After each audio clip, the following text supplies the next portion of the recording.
अस्सलाम वालेकुम नाज़रीन, मैं सैयदा ज़ाहिरा आबिदी आपकी मेज़बान आज आपकी खिदमत में कराची के एक बहुत मारूफ़ इलाक़े की तस्वीर कशी करना चाहती हूँ।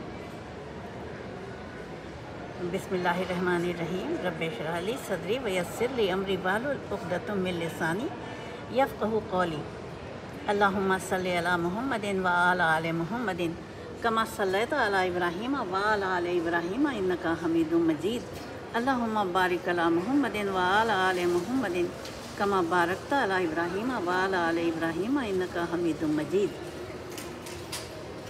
जी हाँ, तो इस इलाक़े का नाम है लालू खेत। तो ये लालू खेत क्यों आखिर लालू खेत? इसका नाम इसलिए है कि क़याम पाकिस्तान से कबल कराची के कदीमी इलाक़े लियाक़ताबाद को लालू खेत कहा जाता था, क्योंकि यहाँ सरदार लाल मोहम्मद बारान नामी एक ज़मींदार के खेत हुआ करते थे। उनकी उर्फियत थी लालू। लेकिन पाकिस्तान बनने के बाद वज़ीर आज़म लियाक़त अली ख़ान ने इस इलाक़े का नाम बदल कर लियाक़ताबाद कर दिया। लेकिन ये आज भी लालू खेत के नाम से ही मारूफ़ है। 75 बरस गुज़रने के बाद भी ये लालू खेत है। और इसकी ख़ास खूबी ये है कि यहाँ हमा सिफत लोग रहते हैं। और क़याम पाकिस्तान के बाद इंडिया से आने वाले बेतहाशा मुहाजिरीन ने यहाँ पर बूदोबाश अख्तियार की। उनमें बड़े बड़े अदबा भी शामिल थे, शुअरा भी शामिल थे। और आप उनके नाम देख सकते हैं इंटरनेट पर। बड़े मशहूर व मारूफ़ शुअरा ने यहाँ पे कदम जमाए और आँख खोली। तो इलाक़े से क्या होता है? असल चीज़ इंसान का हुनर होता है। यहाँ सबसे प्यारी चीज़ ये हुई कि एक बड़ी मार्केट बनाई गई।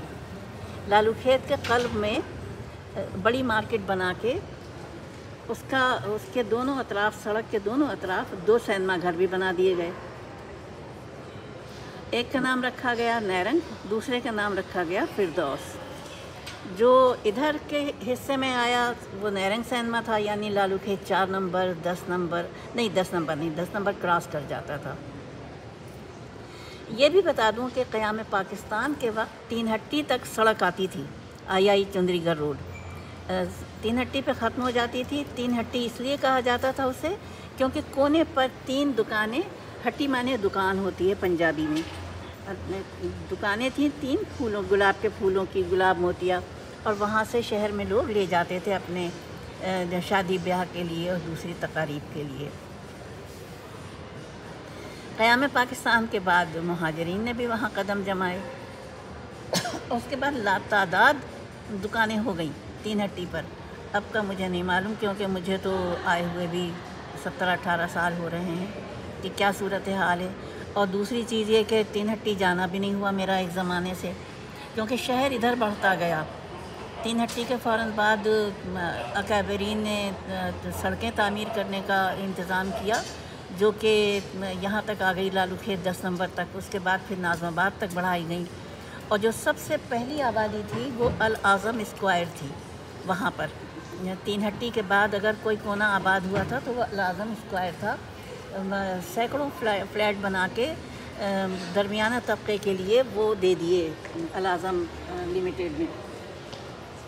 बड़े अच्छे, बहुत अच्छा रहा, क्योंकि मिडिल क्लास तबका जो C grade, B grade, A grade था, वो सब इधर की तरफ उसने रुख किया। अब लालू खेत की मार्केट का मैं अहवाल बताती हूँ कि ये नैरंग सिनेमा और फिरदौस सिनेमा के आजू बाजू सैकड़ों दुकानें आपको मिलेंगी। और शायद पूरे पाकिस्तान में इतनी अच्छी और सस्ती मार्केट कहीं नहीं मिल सकती है। यहाँ रंग साज हैं, यहाँ जूते बनाने के कारखाने हैं, घरों के अंदर खुले हुए हैं खूब अच्छे अच्छे कारखाने और लोगों को रोज़गार मुहैया कर रहे हैं। عمر شریف بھی ہمارے جو کامیڈین تھے مشہور زمانہ، وہ بھی لالو کھیت سے ہی تعلق رکھتے تھے، اور انہوں نے بھی دیکھیے کیسا نام کمایا، زمانے میں نام کمایا، انہوں نے زمانے میں نام کمایا، اور پھر خالی پاکستان نہیں، دنیا کے مختلف ملکوں میں بھی وہ پرفارم کرنے گئے۔ اور اس کے علاوہ کیا ہے وہاں پہ آپ کی سہولت کے لیے؟ کپڑا سستا ہے۔ کارا در کے بعد اگر کوئی سستی مارکیٹ ہے تو وہ لالو کھیت مارکیٹ ہے۔ اگر آپ کا کہیں جانا ہو تو دیکھیے، اگر آپ کو ریڈی میڈ کپڑے کی ضرورت ہو، خواتین کے، بچوں کے تعلیمی ضروریات ہوں، تو سڑک کے کنارے کنارے دور تک کتابوں کی دکانیں ہیں، اور مطب ہیں، ہر چیز سستی تھی، عوام کی دسترس میں تھی۔ اب مجھے نہیں معلوم کہ یہ مہنگائی کے اس لہر نے لالو کھیت کو کس حد تک متاثر کیا ہے۔ کیا تو ہوگا، یقیناً کیا ہوگا۔ اب تھوڑا سا نیرنگ اور فردوس کا احوال، چونکہ یہ مڈل کلاس طبقے کا تھا، تو یہاں مڈل کلاس کھڑکی توڑ غش لیتی تھی، اور وہ زمانہ تھا انڈین فلموں کا، تو انڈین فلمیں بہت زیادہ دیکھی جاتی تھیں۔ معاشرے کے پاس کوئی تفریح تو تھی نہیں، نہ پارک ہوتے تھے، نہ اور کوئی تفریح تھی، لے دے کے سینما پہنچ جاتے تھے، اور جن میں جمعے کے دن لیڈیز شو لگتا تھا، جمعے کے دن یا اتوار کے دن، مجھے اب صحیح یاد بھی نہیں، 11 بجے لگتا تھا اور 3 بجے وہ ختم ہو جاتا تھا، 3 بجے کے آس پاس، اور اس میں تو خواتین، اور اس کا ٹکٹ خاص طور سے یہ ہوتا تھا 1 روپیہ، صرف 1 روپیہ۔ اوف، کیا خواتین کا رش ہوتا تھا، بال بچوں کے ساتھ بھی پہنچی ہوتی تھیں، اکیلی بھی پہنچی ہوتی تھیں، اور گھر کے مرد بھی اجازت دے دیتے تھے، کیونکہ ایک سستی تفریح میسر آ جاتی تھی۔ یہی کیفیت نیرنگ کی تھی، یہی کیفیت فردوس کی تھی، فردوس سینما کی، اور آج بھی 75 سال گزر کے لالو کھیت کی اپنی اہمیت باقی ہے۔ لوگ اسی طرح سے وہاں پہ رش لیتے ہیں، اور اس کے ساتھ میں آپ کو اس کا تو بتاؤں احوال، مارکیٹ کے بالکل سامنے سڑک، لبے سڑک، دہی بڑے، چھولے، لا تعداد ٹھیلے، اور سب کے سب اللہ کی شان ہے، سب کو خدا دیتا ہے روزی، بن کباب، یہ وہ، جدید کھانے آئے تو وہ بھی شامل ہو گئے وہیں پہ ٹھیلوں پہ، اور حقیقت یہ ہے کہ جو مزہ ان ٹھیلوں پر تھا وہ بڑے بڑے ریسٹورینٹس میں نہیں مل سکتا ہے۔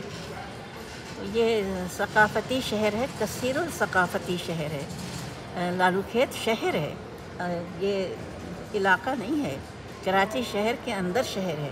کبھی جانا ہو آپ کا تو لالو کھیت کے دہی بڑے ضرور کھائیے گا۔ اور اس کے ساتھ اجازت چاہوں گی، خدا حافظ، فی امان اللہ، وآخر دعوانا الحمدللہ رب العالمین، والصلاۃ والسلام علی خیر المرسلین وآلہ الطیبین الطاہرین۔ اپنی میزبان کو اجازت دیجیے، خدا حافظ۔